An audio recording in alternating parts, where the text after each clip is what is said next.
Hi friends, today we are reading the Lorax, which actually goes along with the Spirit Day for the week. Spirit Day is Lorax Day, so you're either wearing orange or having fun mustaches today, so we're going to read the Lorax. It's of course by Dr. Seuss. At the far end of town, where the grickle grass grows, and the wind smells sour, slow and sour when it blows, and no birds ever sing excepting old crows, is the street of the lifted Lorax. And deep in the grickle grass, some people say, if you look deep enough, you can still see today where the Lorax once stood just as long as it could before somebody lifted the Lorax away. What was the Lorax, and why was it there? And why was it lifted and taken somewhere? From the far end of town where the grickle grass grows, the old onceler still lives here. Ask him. He knows. You won't see the onceler. Don't knock at his door. He stays in his lurkum on the top of his store. He lurks in his lurkum, cold under the roof, where he makes his own clothes out of muffered moof. And on special dank midnights in August he peeks out of the shutters, and sometimes he speaks, and tells how the Lorax was lifted away. He'll tell you, perhaps, if you're willing to pay. On the end of a rope he lets down a tin pail, and you have to toss in 15 cents and a nail, and the shell of a great-great-great-grandfather's snail. Then he pulls up the pail and makes a most carefree count to see if you've paid him the proper amount. Then he hides what you paid him away in his snub, his secret strange hole in his ruffless glove. Then he grunts, I will call you by whisper-mophone, for the secrets I tell are for your ears alone. Slup! Down slips the whisper-mophone to your ear, and the old onceler's whispers are not very clear, since they have come down through a snargly hose, and he sounds as if he had smallish bees up his nose. Now I'll tell you, he says, with his teeth sounding gray, how the Lorax got lifted and taken away.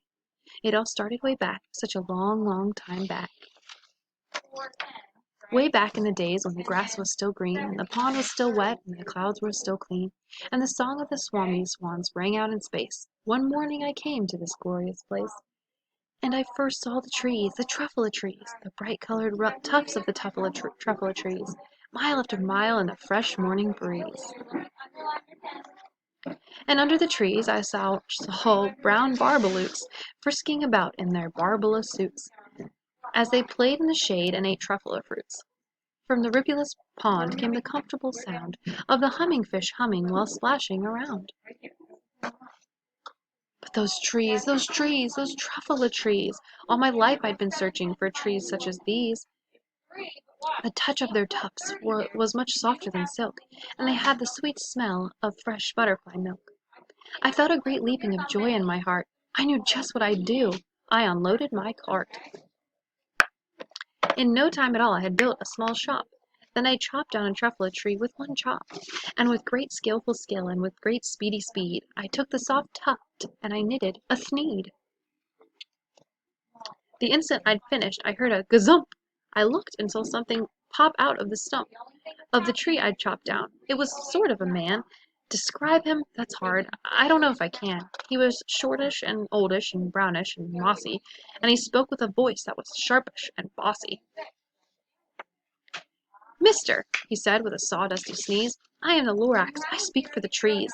I speak for the trees have no tongues. And I'm asking you, sir, at the top of my lungs. He was very upset as he shouted and puffed, What's that thing you've made out of my truffula tuft? Look, Lorax, I said, there's no cause for alarm. I chopped just one tree. I am doing no harm. I'm being quite useful. This thing is a thneed. A thneed's a fine something that all people need. It's a shirt, it's a sock, it's a glove, it's a hat. But it has other uses, yes, far beyond that. You can use it for carpets, for pillows, for sheets, or curtains, or covers for bicycle seats. The Lorax said, Sir, you are crazy with greed. There is no one on earth who would buy that fool thneed. But the very next minute I proved he was wrong, for just that minute a chap came along, and he thought that the thneed I had knitted was great. He happily bought it for $3.98. I laughed at the Lorax, you poor stupid guy. You never can tell what some people will buy. I repeat, cried the Lorax, I speak for the trees. I'm busy, I told him. Shut up, if you please. I rushed across the room in no time at all, built a radiophone. I put in a quick call.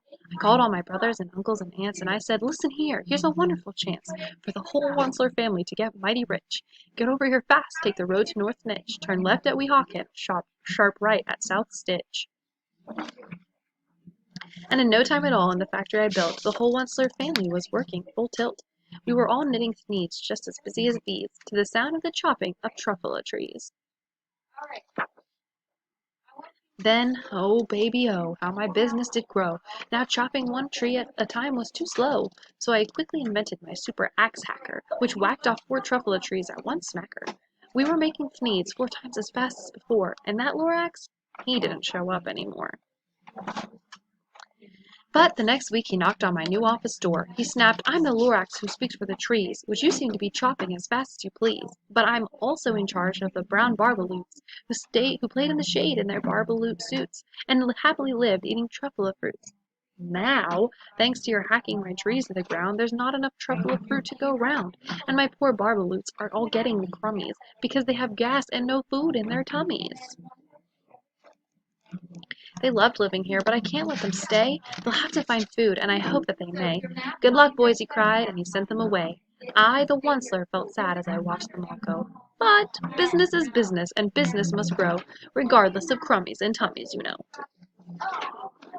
I meant no harm, I most truly did not, but I had to grow bigger, so bigger I got.